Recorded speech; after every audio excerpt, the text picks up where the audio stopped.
Bienvenue dans ce chapitre où je vais vous donner quelques petits conseils, voilà, en ce qui concerne l'intégration de site internet. Alors, vous devez savoir que pour la mise en place d'un site internet, il y a un processus bien particulier, ok? En général, le processus professionnel, c'est qu'on crée d'abord des maquettes, ok? Et ensuite, ces maquettes sont utilisées par les développeurs pour justement pouvoir les intégrer, ok? Pour justement être intégrées. Donc, une maquette, c'est quoi? C'est tout simplement donc l'équivalent graphique de votre site internet. Ça veut dire que, par exemple, au niveau d'un logiciel tel que Photoshop, ok, le graphiste va prendre le temps justement de dessiner chaque zone. Donc, vous comprenez au préalable que pour créer un site internet, il y a une étude préalable qui est mise en place, ok, pour permettre de savoir justement la structure du site internet, les contenus qui vont être au niveau du site internet. Par exemple, on peut dire que au niveau d'un site internet, bon, dans le design du site internet, on a par exemple là une vidéo, ok, là une vidéo par exemple, ou du moins tout au, je vais enlever ça, ok, tout au centre là, on a une vidéo, ok, ici on a euh, un menu, un truc déroulant là, par exemple, voilà, donc je vais un tout petit peu augmenter pour que vous puissiez voir. Bon, je vais vous donner le lien des différents outils qui vont permettre de voir un certain nombre de choses, mais ne vous inquiétez pas. Ok, donc par exemple, on va imaginer qu'il y a une barre de recherche ici au niveau du site internet et ainsi de suite. Donc en gros, pour vous dire quoi? Il y a des conceptions préalables qui sont mises en place donc au niveau de la création d'un site internet. Donc d'abord, de façon classique, comme je le disais, il y a la création de maquettes. Après une certaine étude, le designer va mettre en place la maquette. Comme je le disais, c'est la version graphique, donc version dessin et non pas site internet et non pas code HTML, ok, de votre site internet. Donc le truc ici, c'est que puisque c'est une version dessin, les navigateurs ne peuvent pas le lire.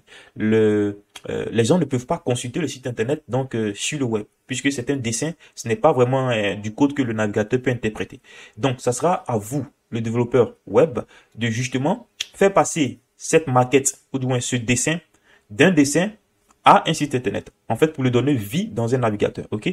Et justement, lorsque les graphistes ont fini de mettre en place la maquette, au niveau soit de Photoshop ou pas mal d'outils, ils vont vous donner ce qu'on appelle justement le PSD. Ok, c'est le fichier que vous pouvez utiliser afin de pouvoir travailler.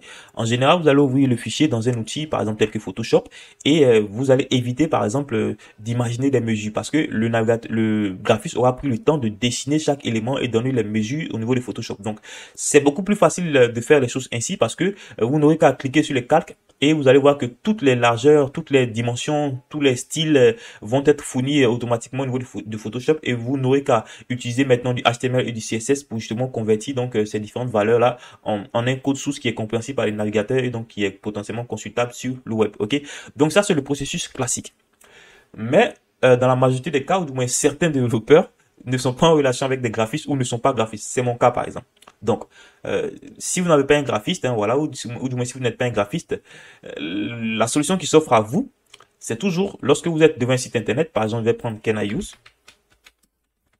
Lorsque vous êtes devant un site internet, malheureusement, vous allez devoir faire le travail de façon manuelle ou visuelle, ok? Donc, en tant que développeur, vous devez être à mesure de pouvoir lire ou du moins avoir un regard technique, ok? Avoir un regard sémantique sur chaque site internet. Moi, en général, lorsque je vais mettre en place un site internet, je m'inspire par exemple de certaines interfaces qui existent et je prends rapidement un bout de papier, un bout de feuille et je commence par exemple à dessiner les cadres que je visualise déjà, ok, pas les contenus typiquement, je ne me mets pas à dessiner tout le site internet sur un bout de papier, mais les cadres principaux, ok. Par exemple, sur ce site internet, si je veux l'intégrer, voilà, sans une maquette, je sais que par exemple là, c'est un menu, ok. Donc ce que je fais, hop, on va essayer de faire ça ensemble, ok.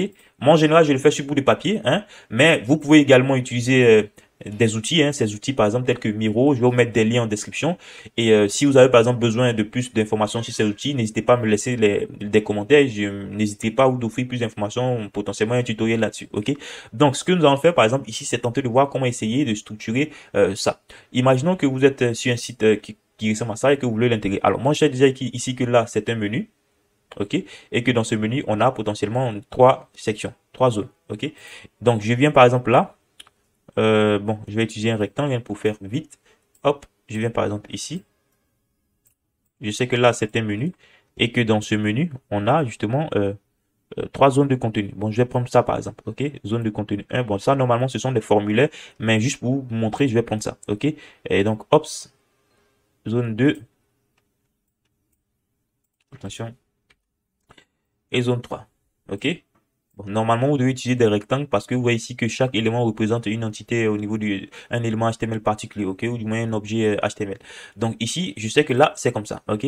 Donc systématiquement, je sais au niveau du HTML que je dois utiliser un élément nav et que je dois par exemple y mettre 3 sous-sections dans cet élément afin d'y mettre le contenu. Là, par exemple, je sais que c'est par exemple une section ou une bannière si vous voulez, ok. Donc c'est pour ça que je disais que c'est libre à vous de faire preuve d'imagination et utiliser à bon escient les éléments qu'on a découverts.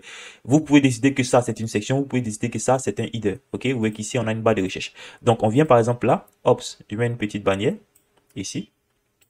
Je peux m'imaginer que hop, ça c'est une petite bannière et comme vous le voyez ici, on a justement une zone de texte ici, une zone de contenu. On peut dire hop que c'est ça, ok, une zone de contenu. Attention, on va y arriver. OK? Et ainsi de suite. Donc là, vous voyez qu'ici, on a quelque chose ensuite en bas, ici, là. Bon, là, par exemple, on a une barre de recherche. Je peux mettre ici qu'on a une barre de recherche. Et là, que c'est un contenu.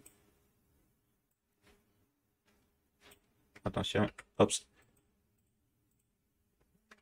On va supprimer ça. OK, donc c'est à titre d'exemple, hein. Voilà, à titre d'exemple. Là, par exemple, c'est un contenu textuel. Hop. Là également, c'est un contenu textuel. OK, je mets là. Bon, c'est un tout petit peu petit, mais on va essayer de grandir pour que vous puissiez voir. OK. Donc, vous voyez qu'ici, en faisant les choses comme ça, on pourrait avoir ce qu'on appelle un wireframe, une maquette fil de fer, donc une maquette basse fidélité qui permet justement tout simplement de représenter les sections principales du site internet. Ok, donc ça c'est une solution que vous avez. Moi en général, bon, j'ai un peu l'habitude, donc je sais comment m'y prendre. Donc je prends par exemple le temps de rapidement faire ces cadres là sur un bout de papier, des cadres principaux. Comme je dis, je ne mets pas trop de détails. Ok, c'est juste un zoning, c'est juste une maquette fil de fer que je fais. Rapidement, je prends un bout de papier et je dessine les différentes zones principales du site que je veux intégrer et de façon disons presque intuitivement, hein, voilà, je sais quels sont les éléments que je vais utiliser pour justement pouvoir mieux implémenter les cadres que j'ai dessinés. Ok, donc ça c'est une première, c'est une seconde solution. Et voilà le fameux bout de papier où vous pouvez utiliser ces différents éléments si vous voulez faire quelque chose de beaucoup plus sérieux. Hein, voilà, donc vous pouvez utiliser ces différents éléments.